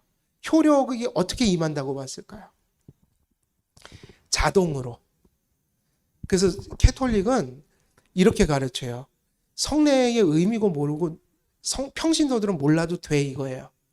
몰라도 돼. 사제가 알아서 이렇게 주면, 성례라는 것이 하나님이 정하신 거니까 사제가 알고 사제가 똑바로만 하면 당신들은 몰라도 그냥 내가 주는 거 받아 먹으면, 왜냐하면 교회에 순종했기 때문에 받아 먹는 순간 의미를 알던 모르던 자동적으로 오토매틱하게 은혜를 받는다. 천주교는 은혜를 어떻게 받는다고 하냐면 그냥 성례 참여하면 되는 거예요. 교회에서 하라는 대로 하면 되는 거예요. 그게 뭐냐면 성례의 사효성, 그래요. 사효성. 그게 뭐냐? 자동적으로 임한다. 내가 의식에 참여함으로 자동적으로 은혜가 임한다. 그러면 종교개혁자들은 그걸 개혁했단 말이에요. 어떻게 개혁했을까요? 성례를 참여한다고 은혜를 받는 거는 아니에요. 그 얘기는 무슨 의미죠? 성례를 바르게 참여해야 된다는 얘기예요. 자, 그러면 성례를 은혜 받기 위해서 바르게 참여하는 건 어떤 의미죠? 은혜 받기 위해서 바르게 참여하는 건 뭐죠? 자, 일단은 전제, 성찬식을 합니다. 지금 저희 교회에서. 성경대로 했어요. 성경대로, 성경적인 건전한 의식의 순서와 내용을 가지고 이제 합니다. 의식에 문제가 전혀 없어요. 자, 그럼 이제 구비가 돼 있잖아요. 의식은. 이제 받기만 하면 되시잖아요. 그럼 여러분에게 필요한 건 뭐죠? 성찬을 받는 성도들에게 필요한 거. 어떻게 이제 은혜를 받죠? 그냥 받으면 안 된다고 그랬죠. 그냥 받는 거 갖고는 은혜가 아니면 다. 왜? 카톨릭처럼 오토매틱하게 오는 게 아니니까. 단지 그 자리에서 받아먹는다고 신앙이 자라는 게 아니다. 그러면 뭘 준비하셔야 되나요? 도대체 성도님들은. 자, 이 얘기가 되게 중요해요. 성례는 어디에 종속되어 있어요? 뭐로 전하던 것을 의식으로 전하는 거예요? 그죠? 말씀은 물론 여러 가지 전하지만 그게 언약이라고 그랬잖아요. 그걸 엑기스를 딱 요약해서 의식에 넣어놓은 게 성례란 말이에요. 그러니까 성례에서 풀어지면 설교가 되는 거예요. 그죠? 그러니까 하나님의 말씀이 구원을 일으키는 거라고요. 말씀이. 그러니까 다시 한번 제가 이게 중요한 얘기예요. 여러분이 성찬을 인도할 때 이런 의식을 가져야 되는 거예요. 무엇이 성도들을 구원하죠 하면 성례가 구원하는 게 아니라 그 이전에 뭐가 구원해요? 성경, 하나님의 말씀이 사람을 구원하는 거란 말이에요. 그래서 설교를 한단 말이에요. 그러면 하나님의 말씀이 구원한다고 할 때 이 말씀을 들을 때 어떤 사람들이 구원을 갖게 되는 거죠? 말씀을 다 듣잖아요. 모든 사람이. 근데 말씀을 또 듣는다고 해서 다 구원받는 건 아니잖아요. 말씀을 들을 때 어떤 사람들이 구원받는 거예요? 성령님께서 말씀 듣는 그 순간에 내적으로 역사해서 거듭나게 하시고 말씀을 들을 때 그 말씀을 깨닫게 하시고 그 말씀을 들을 때 그 말씀이 믿어지게 하시는 건 누구의 역사예요? 성령의 역사죠. 그러니까 결국 성령의 역사가 있으면 구원을 받는다는 건 이 얘기예요. 말씀이 선포될 때 그 말씀을 믿는 사람들이 구원받은 거라고요. 그러면 구원은 어떻게 받느냐고 그러면 성령의 역사로 바른 말씀을 들을 때 믿음을 가진 사람들이 구원받습니다. 그러면 이제 중요한 거 정리하는 거예요. 구원은 무엇으로 받죠? 말씀을 믿음으로 받는 거예요. 그래서 이거를 강화시키는 게 뭐라고 그랬어요? 성례니까 구원은 철저하게 말씀을 믿는 믿음이 구원하는 거예요. 그럼 성례는 무슨 역할인 거예요?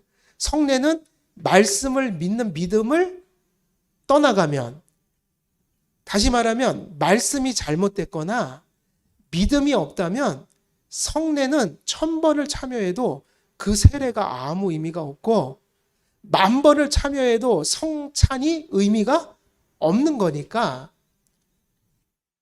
반드시 성례를 집행하기 전에는 목사님이 무엇을 선포하게 돼 있는 거예요? 말씀을요. 그리고 성찬을 하기 전에 반드시 성례가 가리키는 거, 이게 중요해요. 성례가 가리키는 건 뭐죠? 말씀이잖아요. 성례의 역할은 거기까지인 거예요. 말씀을 가리킨다. 그러니까 말씀이 없으면 성례가 의미가 없으니까 성례를 행할 때 목사님들은 반드시 뭐를 먼저 하셔야 돼요? 이 성례가 가리키는 것이 무엇인지를 성례를 시작하기 전에 목사님이 간단하게라도 반드시 전해줘야 되는 거예요. 성례는 언약입니다. 그리스도의 복음입니다. 이걸 다 가르쳐 줘야 돼요. 그래서 이제 말씀을 믿는 믿음이 사람을 구원하고, 성례는 이 말씀과 믿음이 있을 때 이제 중요한 또 한 가지 사고를 더 해야 돼요. 자, 그러면 말씀을 믿는 믿음을 인치는 것이 성례다 그러면, 이 성례가 인치는 것은 말씀일까요? 믿음일까요? 아까 인친다는 의미는 이해하셨죠? 그거를 확고하게 해준다. 그러면 말씀이 인치는 것은, 성례가 인치는 것은 말씀이에요? 믿음이에요? 말씀은요, 인침을 받을 필요가 없어요. 말씀은 부족함이 없고 언제나 그냥 진리예요. 그게 내 안에 성령으로 받아들여지느냐 안 이게 문제지, 내가 받아들이든 안 받아들이든 항상 진리는 진리인 거죠. 그러니까는 성례는 말씀을 인치는 게 아니라 항상 문제는 어디서 일어나요? 믿음은 우리에게 은혜로 나타나는 것이다 보니까 어쩔 때는 강렬하기도 하고 어쩔 때는 잠들기도 하고, 그리고 또 우리의 믿음이라는 것 자체가 완전해요? 연약해요? 연약하단 말이에요. 심지어는 구원받고 택함받은 백성들도 어쩔 때는 막 구원의 확신도 막 흔들릴 때가 있어요. 거기까지 갈 때가 있어요. 의심이 들 때가 있어요. 그러니까 성례가 인치는 거는 말씀이 아니라 뭐인 거예요? 항상 연약한 우리의 믿음이다. 그래서 성례는 이런 전제로 효과를 발휘하게 돼요. 자, 성례에 참여하는 분들이 뭐를 알고 성례에 참여할 때 은혜를 받을까요? 말씀이에요. 그러니까 결국 이 얘기죠. 목사님이 말씀 잘 전하셔야 되고, 의심이 들긴 하지만 또 흔들리기도 하지만 받은 말씀이 있어야 성례가 의미가 있게 되는 거예요. 그래서 성례가 효력을 일으키는 첫 번째 전제는 성례가 가리키는 거, 그 떡이 가리키는 거, 그 포도주가 가리키는 거. 목사님들이 머리에다가 세례 줄 때 물을 뿌리잖아요. 그 행위가 가리키는 실체 있죠. 그것을 성경을 통해 배운 자들이어야 되고 이미 아는 자들이어야 한다. 그것을 아는 사람에게 성례가 역사하는 거야. 그 다음에 뭐가 이제 중요해요? 말씀을 이제 안다. 그러면 성례가 효력을 발휘하기 위해서는 뭐가 있어야 될까요? 연약한 믿음, 의심하는 믿음, 잠든 믿음이라 할지라도 뭐를 가진 사람에게 성례가 역사하는 거예요? 불신자가 아니라 신자들에게, 이미 믿는 자들에게, 연약하지만 이미 그리스도인이 된 자들에게 성례가 표가 될 수 있는 거예요. 그렇게 본다면 이제 여기까지 또 나가게 됩니다. 말씀과 믿음을 가지고 성찬에 참여하고 세례에 참여했다. 그러면 그 말씀을 믿는 믿음을 통해서 효력이 발생한다. 그러면 이 효력은 어떻게 우리에게 조금 더 구체적으로 얘기하면 어떻게 은혜가 우리에게 임하게 되느냐 물어보면, 그래서 칼빈의 가르침을 되게 중요해지죠. 칼빈의 가르침은 뭐였죠? 영적 임재설. 믿음 가지고, 말씀을 가지고 성례가 가리키는 것을 알고 그 성례가 가리키는 대상을 믿고 연약한 몸으로 성례에 참여할 때, 그렇게 된다면, 믿음과 말씀을 가지고 성례에 참여하게 된다면 은혜를 반드시 받는데, 그 은혜를 어떻게 받느냐 물으면 이제 개혁파에서는 이렇게 가르치는 거죠. 성령이 바로 그렇게 성찬을 시행하는 교회 속에서 성도들 안에 누가 임재하신다고 보는 거예요? 성령이. 설교를 들을 때 성령이 은혜를 주시잖아요. 그래서 말씀 듣다가 믿음이 자라잖아요. 마찬가지로 말씀과 믿음을 가지고 성례를 바르게 참여할 때 성령님께서 그 성도들 안에 임재하심으로, 역사하심으로 그들의 믿음을 더욱더 강건하게 해주신다. 그러니까 결국은 그 은혜는 어디서 오는 걸까요? 믿음과, 그러니까 말씀을 믿는 믿음으로 성찬에 바르게 참여할 때 그때 누가 역사하시는 거예요? 성령이야. 그게 성령 충만한 거예요. 그래서 여러분, 우리는 성례를 집행하면서 우리는 그렇게 성령의 뜨거움을 느껴야 돼요. 성찬에 참여할 때 말씀을 믿는 믿음으로 하나님이 보시기에 건전한 방식으로 성찬에 참여할 때 성령님이 우리의 믿음에 인치신다. 우리의 연약한 믿음을 강건하게 해주신다. 더욱더 확신을 부어주신다. 성찬의 떡을 먹으면서 주님이 나를 위해서 용서해 주신 그 은혜를 더 깊이 확고하게 붙들게 된다. 근데 그게 단지 상징이 아니라 은혜는 실제하는 거라고요. 실제하는 거라고요. 누가 주시는 은혜예요? 성령님이 베풀어 주시는 은혜인 거야. 자, 그래서 이제 우리가 이제 많이 왔네요. 그렇게 됨으로 중요한 사실, 항상 성례를 통해서 은혜를 받으려면 성례가 가리키는 복음과 말씀이 똑바로 선포돼야 된다. 성도들이 그걸 알고 받아야 한다. 그리고 그것을 믿는 믿음이 전제돼야 된다.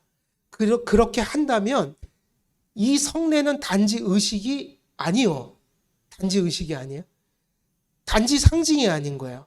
그 떡과 포도주는 표지만, 상징이지만 그때 임하는 은혜는 상징이 아니라 뭐예요? 실제인 거죠. 그래서 성례를 소중히 여겨야 되는 거예요.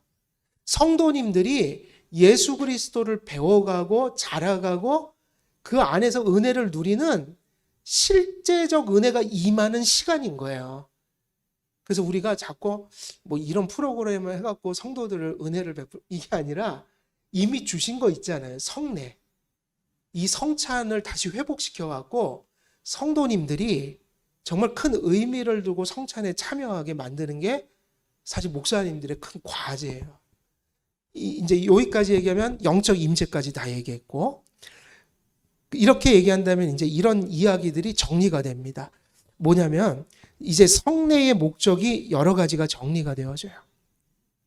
성례는 아까 얘기했듯이 무엇의 표이죠? 언약의 표이죠. 그죠? 이 창세기 3장 15절부터 예수 그리스도를 통해서 우리를 구원하신다는 신구약에 약속된 모든 약속들을 그리스도의 복음의 가장 근본적인 엑기스로 이렇게 요약해서 그것을 의식에 담아서 전하는 복음. 이게 성례라고 하면 결국 성례는 언약인 거예요. 언약의 표인 거예요. 그럼 목사님들의 설교가 얼마나 중요하냐? 자, 성례는 그 언약의 엑기스를 받는 거죠. 그러면 설교는 그 내가 성례를 통해서 바라본 그 은혜의 실제를 계속해서 풀어주는 거예요. 계속 풀어주는 거예요. 그러면 목사님의 설교를 통해서 성도들이 믿음의 지식들이 자라가고 하나님의 그 풍성하신 은혜를 인식하면 인식할수록 그 은혜의 넓이를 무엇 속에서도 바라보게 되는 거예요? 성찬 속에서. 성찬이 그 언약을 가리키니까. 그래서 성례는 언약의 표이다. 그다음에 두 번째, 성례는 성도를 하나님께 묶어 감사와 의무를 고백하고 실천하게 하므로 믿음과 선한 양심을 지키게 하는 것이다 이랬거든요. 자, 성례가 언약을 바라보고 붙들고 확신하게 하는 거라고 할 때 거기까지는 하나님께서 이제 우리에게 베푸시는 은혜에 초점을 맞췄다면 그 은혜가 임할 때 우리에게 나타나는 반응이 있겠죠? 은혜가 임하면 반드시 뭐가 나타나요? 은혜의 반응이 있을 거 아니에요. 은혜가 우리의 인격 속에 들어오면 뭐가 나타나겠어요? 은혜가 우리 인격 속에 나타나면, 들어오면 우리 인격이 은혜스러운 모습으로 반응할 거 아니에요. 지금 그 얘기인데 성례 속에는 그게 강력하게 들어있어요.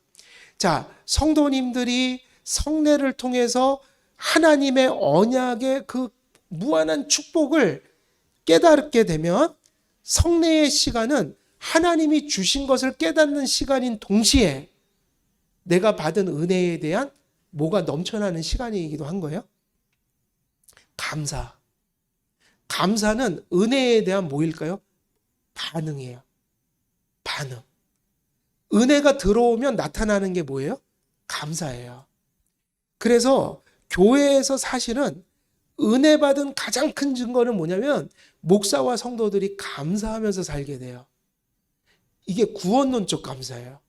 그냥 환경 따라 이런 게 아니라, 환경 따라 되는 건 세상 사람들의 감사고, 은혜를 인식함으로 내가 어려워도 하나님이 이미 이런 은혜를 주셨는데, 또 때로는 어려움이 와도 심지어는 그 어려움마저도 합력해서 선을 이루는 무언가 하나님이 우리를 깨우치는 연단이 되어지고, 이런 해석이 나오게 돼 있어요. 다시 말하면 성도들이 성찬을 통해서 은혜를 인식하는 동시에 그 은혜를 받은 자다운 인격으로 살아가는 반응들이 바로 그 시간에 은혜로 나타나는, 가장 강렬하게 나타나야 되는 그 은혜의 수단이 뭐냐면 성례인 거예요. 그래서 하나님께서 성례를 우리에게 주신 목적은 우리로 하여금 은혜를 받게 하시는 동시에 성도들이 성례를 통해서 하나님께 무엇을 하는 시간이 되도록 그 시간을 정하신 거예요. 구원적 감사, 신앙적 감사로 충만해지는 그런 목적으로 이것을 세우신 거예요. 그래서 우리가 하나님의 은혜를 받고 감사하게 되면 그것이 이제 교리적으로 보면 어디로 가냐면 성도의 생활로 가요. 감사하는 성도는 하나님 앞에 죄 짓는 생활을 더 할까요? 선한 생활을 추구할까요? 되게 당연한데 중요한 문제예요. 감사가 일어날 때 나타나는 현상은 하나님 앞에 순종하고 선행을 추구하려고 하는 생활이 거기서 나온다는 거예요. 그래서 하이델베르그 신앙고백서에서는 성도들이 왜 선행을 추구하냐면 공로를 쌓기 위해서가 아니에요. 공로를 쌓으려고 하는 게 아니에요. 또 그걸 가지고 구원을 받으려고 하는 게 아니에요. 왜냐? 성도들은 죽을 때까지 아무리 선행해도 완전하지 못해서 행위로는 구원 못 받아요. 이해되시죠? 그러면 성도는 왜 하나님께 순종하고 왜 하나님께 선한 일을 하면서 살려고 이렇게 발버둥 칠까요? 물으면 공로나 어떤 사람들 앞에서 자기 신앙을 이런 게 아니라 철저히 여기서 나와야 되는 거예요. 받은 은혜에 대한 감사. 그 감사가 하나님께 어떻게 표현될 수 있냐면 더 하나님 앞에 잘 살아야지. 더 바르게 살아야지. 하나님이 이렇게 구원해 주셨는데 내가 하나님이 싫어하시고 더럽게 여기는 일을 이렇게 하고 살지 말아야지. 물론 살다 보면 우리가 부족해서 하나님의 용서가 없이는 살아갈 수 없는 존재들이지만 하나님의 용서 안에서 내가 받은 은혜의 분량 안에서 할 수 있는데 최선을 다해서 그래도 선한 일을 하려고 노력해야지. 이 노력은 공로의식이 아닌 거예요. 율법주의가 아닌 거예요. 왜? 이게 어디서 온 거니까요. 은혜 받고 감사해서 부족한 거 알지만 하나님 내게 이렇게 선을 베풀어 주신 하나님을 가슴 아프게 해드린 건 저도 가슴 아파서 못하겠습니다. 할 수 있으면 하나님 제가 좀 바르게 살도록 붙들어 주세요. 이게 성화의 모습인 거예요. 완전주의는 없어요. 그러나 기독교의 성도들이 완전하지 못하다고 방종주의를 허락하는 것도 없어요. 성도들은 부족한 가운데 최선을 다해서 살아야 돼요. 이게 뭐냐면 언약이에요. 근데 이것이 성례에 집약돼 있으니 성례는 받는 은혜도 중요하지만 하나님 앞에 감사를 유발하도록 하나님께서 주신 것이고, 이것을 통해서 우리의 양심이 성찬을 할 때마다 더욱더 깨끗해지고 더 온전해져야 되는 거죠. 그 다음에 세 번째, 이것도 중요해요.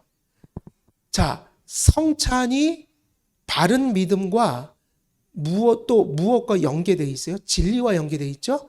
왜냐하면 성찬이 의식만 가지고 얘기하면 교리나 성경 해석은 의미가 없게 되는 거야. 근데 우리 종교개혁자들은 그렇게 생각하지 않고 성찬을 이렇게 이해했단 말이에요. 성찬은 믿음에서 오는 것이고 또 믿음은 말씀에서 오는 거니까 말씀이 붕괴되고 믿음이 붕괴되면 성찬도 없는 거야. 이해되시죠?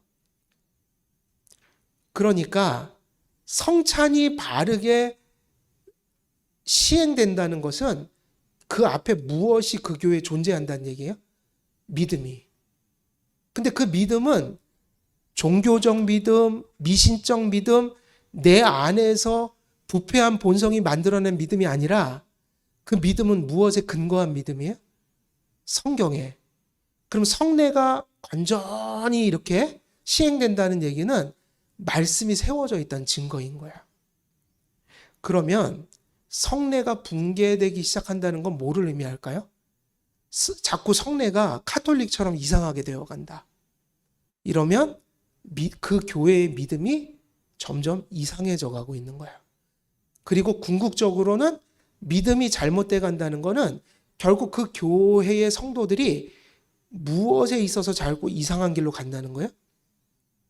성경의 해석에 있어서 혹은 성경의 지식에 있어서 이상한 쪽으로 붕괴돼 가고 있다. 그래서 이 얘기를 하게 되는 거죠. 성례는 참된 교회를 모든 다양한 이단 분파들과 구별하는 표지 역할을 하는 거야. 이거 중요합니다. 성례가 제가 말씀드린 이러한 의미들 속에서 제대로 시행된다는 것은 우리 교회가 어디하고 다르다는 것을 증거하는 거예요. 이단들과 불건전한 교회와 다르다. 이단들과 다르다. 그래서 바로 우리가 교리서 보면 어떤 교리서나 조직신학에는 다 이렇게 돼 있죠? 뭐라고 돼 있어요? 교회에는 얼굴이 있다. 그건 뭐죠? 참된 교회와 거짓된 교회를 하나님이 구별할 수 있게 세웠다는 얘기예요. 그러니까 예를 들면 이사를 갔어요. 어디 교회를 가려고 해요. 그런데 거짓 교회도 있다고요. 이단 교회도 있다고요. 참교회와 거짓 교회를 구별하는 기준이 있다. 그걸 성경에서 뭐라고 그러냐면 첫째, 말씀 선포. 여기서 말씀 선포라는 것은 설교가 다 똑같을 수는 없는데 근본적인 교리와 해석이 같아야 된다는 얘기예요. 근본적인 진리들이. 그러면 그것이 교회의 표지다. 그러니까 말씀 선포가 허물어지면 거짓 교회가 되는 거야. 이단이 되는 거야. 그래서 두 번째, 말씀의 해석이 교리를 낳으니까 참된 신앙 고백이 없는 교회도 이단인 거예요. 그러니까 말씀 선포가 교회의 표지다.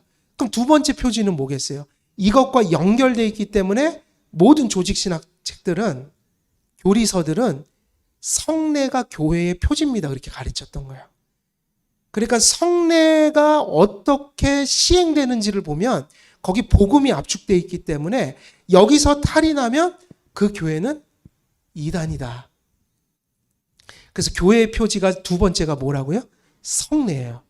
그러니까 성례고 세 번째는 뭘까요? 이 세 번째도 중요해요.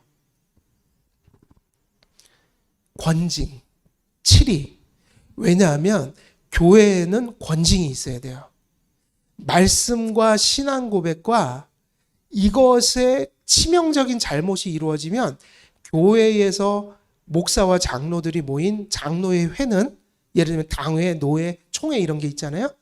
장로들을 세운 이유가 뭐냐면, 당회를 세운 목적 중에 하나가 뭐냐면 칠의를 하기 위해서 그 기관을 세운 거예요. 그래서 말씀과 성례가 잘못되면 그것을 칠의해서 지키도록 만들어 놓은 게 권징이에요. 그러니까는 말씀이 막 이단적인 막 발언을 하고 성례가 성경을 벗어나서 막 되는데 치리하지 않고 그냥 가는 교회들 있잖아요. 그거는 매우 위험한 교회고 교회의 얼굴을 잃어가는 교회예요. 그래서 권징을 맨 끝에다 뒀는데 사실은 말씀, 성례, 권징이 교회의 표지라면 참교회와 거짓교회를 가르는 기준이라면 이 세 가지를 그냥 한 가지로 얘기하는 사람들도 있다고요. 그게 뭘까요? 말씀. 말씀을 얘기하면 다 포함된 거예요. 성례가 나타나야 되고 권징이 있어야 한다. 그래서 이 성례를 세우신 목적 중에 하나가 하나님께서 이단과 참교회, 거짓교회와 참된 교회를 이 세상에 살아가는 동안 우리가 분별할 수 있도록 기준을 주셨다. 그게 말씀, 성례, 치리다. 치리는 말씀과 성례를 지켜내는 의미에서 중요하다는 의미고요. 그 다음에 네 번째는 성례는 복음을 보존하고 전파하는 중요한 수단이기도 해요. 아까도 말씀드렸지만 성례 행위가 언약을 알고 믿고 그것을 우리가 드러내는 수단으로 얘기를 한다고 했으니 성례 속에는 언약의 내용들이 함축되어 있다고요. 그래서 성례라는 걸 통해서 예수님께서 복음서에 말씀하신 것처럼 너희가 내가 올 때까지 내가 명령한 대로 이것을 지켜라. 세례 주고 성찬해라. 이렇게 말씀하신 거예요. 그 다음에 다섯 번째는 성례는 이런 의미도 담고 있어요. 자, 이제까지는 누구와 누구의 관계를 많이 얘기했어요? 하나님과 우리 사이에 우리에게 은혜 주시고 감사하고. 근데 성례의 또 다른 중요한 목적은 성례 자체가 성도의 교제의 가장 중요한 부분인 거예요. 여러분, 성도들이 교제한다고 할 때 한국은 친목을 다진다는 게 교제로 바뀌어버렸어요. 친목이 아닙니다. 그러니까 세상 사람들이 왜 친해지려고 밥 먹고 같이 캠핑도 하고 이런 게 아니라는 거예요. 우리가 보통 성도의 교제는 자꾸 우리는 무슨 프로그램을 만들어도 친하게 지내는 걸 그 의미가 아니라 성도의 교제는 같은 하나님을 소유했다는 의미예요. 우리가 보통 친목의 의미가 아니라 성도의 교제는 한 그리스도를 믿는 순간에 한 하나님의 자녀들이 되고 한 그리스도의 머리 되신 그리스도의 몸이 되어버렸다. 그 얘기는 뭐냐면 한 그리스도를 소유함으로 우리는 이제 운명의 공동체가 되어버렸다. 그 의미인 거예요. 그래서 교회에서 살아간다는 거는 프로그램이 있거나 서로의 어떤 이득이나 이런 아니면 서로의 어떤 취향을 따라서 사랑하고 사랑하지 않는 게 아니라 예수 그리스도를 모셨고 같은 한 성령을 모셨기 때문에 사랑하는 사랑. 그게 사랑인 거예요. 그게 성도의 교제예요. 그러니까 교회에 가보면 요즘에 그런 일이 많아요. 구역을 편성해도 맨날 똑같은 사람들이 이렇게 친해져 갖고 구역 한번 바꾸면 난리가 나는 거예요. 연말에. 그거는 저는 막 얘기해요. 그렇게 못 해드린다고. 왜냐하면 더 친하지 않은 사람들하고 구역을 만들어줘야 돼요. 무슨 얘기인지 이해가세요? 우리나라는 학연이 있고 지연이 세고 또 뭐가 있어요? 별의별 게 많아요. 심지어는 축구 좋아하는 사람들은 또 축구 동호회를 교회에서 만들어서 축구하는 사람들끼리 친해져요. 그런 거는 성도의 교제가 아니에요. 성도의 교제를 더 허물어 가는 거예요. 성도의 교제는 뭐냐면 이런 정신이에요. 우리가 지금 같은 신앙 고백을 가지고 같은 말씀 속에서 동일한 하나님을 모셨다. 한 성령을 모셨다. 한 그리스도를 모셨다. 그러면 한 하나님을 모셨기 때문에 우리가 함께 사랑하면서 서로의 믿음을 도와주면서 우리가 함께 말씀을 따라갑시다. 이게 성도의 교제인 거예요. 이게 진짜 성도의 교제인 거예요.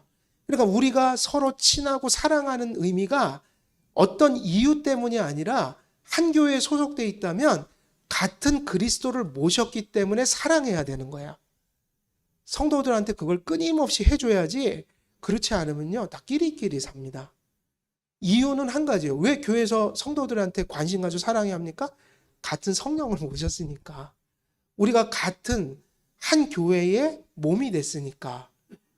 이렇게 가는 게 성도의 교제인데, 성도의 교제가 가장 강렬히 일어나는 그 지점이 어딜까요? 성도의 교제가 가장 강렬히 일어나는 그 지점이 바로 회중들이 한 자리에 모여서 말씀 듣고 성례를 집행하는 시간이에요. 그러니까 우리는 자꾸 뭘 해야지 교제를 한다고 생각하는 거예요. 그게 아니라 하나님께서 가장 중요시 하는 교제, 그리고 가장 역동적인 교제가 언제 일어나야 되냐면 같은 그리스도의 몸을 지금 상징하는 떡을 같이 먹는 것. 이 순간이 서로의 가장 유너티를 강렬하게 느끼는 시간이 돼야 돼요. 거기도 성찬상에 그 같은 걸 지금 이렇게 먹잖아요. 이게 뭐를 의미하죠? 이게 뭘 가리켜요? 그리스도잖아요. 아, 우리가 한 교회의 같은 지체가 돼서 그리스도의 그 가장 소중한 것을 지금 공유하고 있다. 우리가 같이 성찬의 떡을 떼는 것이 우리가 사랑해야 되는 이유다. 그래서 가장 강렬한 친교의 시간이 성찬이어야 되는 거야. 그래서 이게 되게 중요해지죠. 이제 권징이라는 게 성찬에서 와요. 여러분, 권징을 두 가지로 합니다. 개신교에서 뭐로 하죠? 권징을 수창금지하고 출교예요. 내쫓는 거. 교회에서는 그게 전부예요. 그러니까 죄 지은 자들을 제어하는 게 두 가지밖에 없어요. 물론 책망 이런 게 있지만 수창금지하고 출교예요. 근데 수창금지가 왜 권징이 될까요? 여러분, 범죄하고 회개하지 않으면, 그러니까 우리가 구원의 유무는 우리가 모르지만 교회는 외적인 표를 가지고 판단해야 되거든요. 그래서 누군가 엄청난 죄를 지면 반드시 권징해야 되고 그에게 얘기해야 돼요. 당신이 회개를 보여라, 우리에게. 회개하지 않는다면 당신의 믿음을 인정해 줄 수 없다. 근데 구원 유무는 알 수 없잖아요. 회개하는 행위를 통해서 받는 거지. 그런데 수창금지가 이런 의미인 거예요. 믿음이 불확실한 자들은 감히 그리스도의 몸을 가리키는 떡을 함께 먹을 수 없다는 얘기예요. 수찬금지라는 얘기는. 그래서 성찬이 갖는 의미가 엄청나게 큰 거예요. 그러니까 수찬을 금지시키는 건 무슨 의미죠? 당신은 회개하기 전까지는 그리스도의 사람으로 보지 않겠다는 의미인 거야. 그러니까 우리가 정상적인 신앙의 상태에서 성찬의 떡을 같이 뜯는 거는 서로가 서로를 하나님의 자녀라는 것을 인정해 주는 시간인 거야. 그래서 수찬금지는 권징이 되는 거야. 세례가 중요하죠. 세례도 아무나 받는 게 아니라 신앙을 분명하게 고백한 사람들이 들어와서 주님의 몸을 먹고 마시게 되니까 세례가 어떻게 이루어져야 될까요? 이제 시간이 많이 지나서 빨리 끝내야 될 것 같은데, 보세요. 성찬은 아무나 떡을 떼는 게 아니라고 그랬죠. 그러면 뭐가 되게 철저하게 주어져야 돼요? 예수 믿지 않는 사람들이 성찬에 떡을 떼는 건 하나님 모독하는 거예요. 예수님 안 믿는 사람이 성찬을 띠는 것은 하나님을 모독하는 행위라고요. 그래서 너희를 분별하고 먹고 마시라 그랬잖아요. 그러면 성찬을 철저하게 한다는 것은 무엇이 철저하게 되어져야 한다는 얘기일까요? 성찬의 떡을 누가 먹고 마시죠? 세례받은 사람들이. 그러면 세례를 어떻게 줘야지 성찬에 들어온 사람들이 성숙한 사람들일 수 있는 거예요? 세례를 신앙의 내용들을 충분히 전해주고 신앙에 반드시 믿어야 되는 내용들을 가르쳐주고 그리고 그것을 믿고 받아들인 증거를 가진 사람들, 외적, 고백. 그래서 그걸 다 체크하고 세례 줘야 된다. 그래서 원래 세례는요, 우리가 법대로 하면 학습 받고 또 세례 교육 따로 받죠. 근데 지금 그게 허물어져 가고 있는 게 한 달 동안 일주일에 한 번 와서 4번 공부하고 예수님 모르는 사람이 어떻게 그거를 이해를 해요. 그러면 안 돼요. 일주일에 한 번씩 만약에 공부하게 된다 그러면 제가 볼 때는 제가 우리 교회에서는 그렇게 하는데 세례 받는 사람들은요, 학습 받는 사람들은 적어도 6개월 이상 제가 교육시켰어요. 예수님 누군지, 하나님 누군지, 믿음은 뭔지. 근데 그렇게 하려면 6개월 이상 걸리더라고요. 그걸 다 전해준 다음에 이제 묻는 거예요. 믿어지냐? 이해가 되니? 그러면 이제 어느 정도 이해도 하고, 아, 제가 이제 그걸 믿습니다 라고 하면 세례를 줬다고요. 그래야 성찬의 떡을 어떤 사람이 받게 돼요? 하나님을 아는 사람들이 성찬의 떡을 하게 되는 거예요. 그래서 이 이야기가 이제 마지막 이제 결론이 뭐냐면, 우리가 이제 성경을 이제 이 내용을 보게 되면은 결국은 성례의 정당한 집행은 무엇입니까? 그랬단 말이에요. 성례의 정당한 집행은 이제 이렇게 결론이 납니다. 말씀이 바로 선포되고 믿는 성도들이, 그죠? 그리고 말씀이 바로 인식된 사람들 중에 그 말씀을 믿는 것이 준비되어야 성례가 역할한다.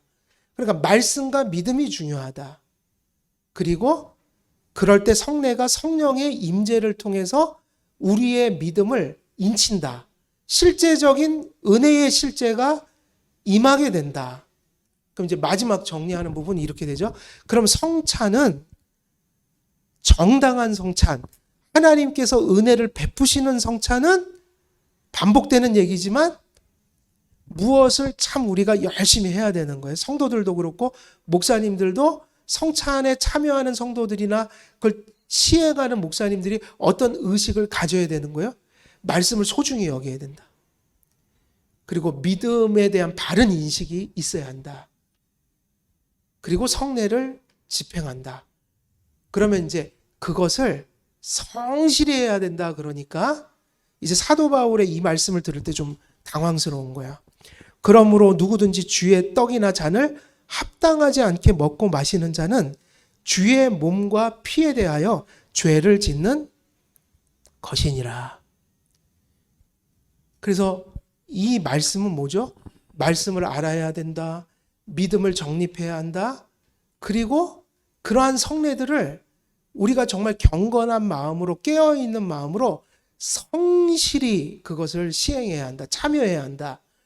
그런데 이 말씀을 들을 때 이 말씀을 잘못하면 완전주의로 이해를 해버려서 제가 보니까 교회에선 그런 성도가 있더란 말이에요. 목사님이 이 주의 몸을 분별하고 드세요라고 하니까 바른 자세로 받으세요 하니까 또 자꾸 돌아보면 일주일 동안 지은 죄가 많아서 또 이렇게 성찬에 참여하려다가 이게 이렇게 죄진 사람이 먹어도 되나? 그리고 또 일주일을 또 기다리는 거예요. 그러면 또 성찬할 때 와서 또 죄를 또 진 거예요. 보니까. 그러다가 이제 몇 달 가요? 6개월 가고 1년 동안 떡을 안 떼는 거예요. 그럼 이런 의식을 가지면 되겠어요? 안 되겠어요? 그러면 평생 죽을 때까지 성찬의 떡을 못 떼죠. 그러니까 여기서 얘기하는 거는 죄가 없는 상태로 성찬 참여하는 게 가능할까요? 안 할까요? 그런 순간은 없어요. 왜냐하면 죽을 때까지 여죄라는 것 자체가 우리와 동거를 하고 있어요. 그러니까 여기서 얘기하는 건 뭐냐면 우리가 죄인인 것을 알고 우리가 하나님 앞에 깨달은 죄는 회개하고 그리고 아무리 회개하고 열심히 살아도 성찬의 떡 앞에 설 때 우리가 여전히 죄인이란 사실. 그래서 예수 그리스도의 죄사함을 의지해서 그 죄사함 속에서 부족하지만 그 믿음의 말씀 붙들고 그래도 애쓰면서 살고자 하는 내 마음의 그 믿음의 진정성, 그것이 있다면 사실은 성찬 참여하기 항상 전에 우리가 어떻게 죄가 없을 수 있겠냔 말이에요. 그러니까 죄가 없다는 의미가 아니라 죄가 있지만 그걸 회개하고 또 오늘도 그런 부족한 모습으로 왔지만 죄사함의 은혜를 의지하면서 또 부족하지만 더 하나님 앞에 가까이 가고자 하는 열망으로 그 성찬에 참여하면 죄가 있어도 받으시는 거죠. 그러니까 성찬을 참여할 때 완전주의적인 태도도 잘못된 것이고, 그렇다고 어차피 죄 짓고 사니까 뭐 그렇게 살아야 하는 방종주의도 복음이 아닌 거예요. 그래서 우리는 부족하지만 죄사함의 은혜를 의지해서 주님이 주시는 은총 속에서 선한 그 길을 하나님 앞에 최선을 다해서 살고자 하는 진정한 믿음을 가지고 나와서 성찬을 받는다면 부족해도 받아주시고, 어떤 의미에서는 성찬의 목적이 우리가 완전해서 세우신 거예요? 부족해서 세우신 거예요? 부족해서 세웠으니 부족해서 그 떡을 떼는 거예요.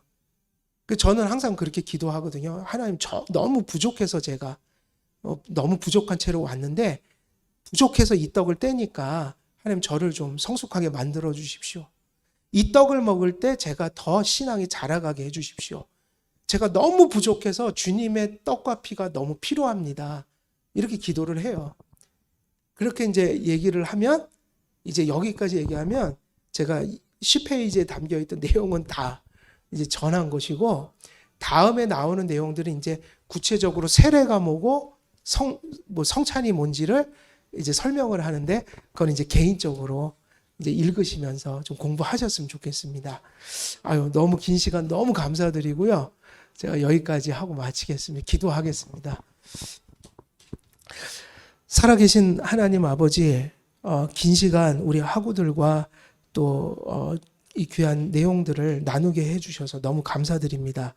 부족하였지만 성령님께서 또 전한 말씀들이 깨달아지게 하시고, 또 이 진리의 말씀들이 가슴속에 확신될 때 또 저마다 속한 교회의 성도로서 또 우리가 사역하는, 또 사역을 하고 목양을 하는 위치에서 이러한 진리와 성경과 교리들을 실제적인 목양 사역에 적용할 수 있도록 하나님 지혜 주시고 또 능력으로 더딥혀 주옵소서.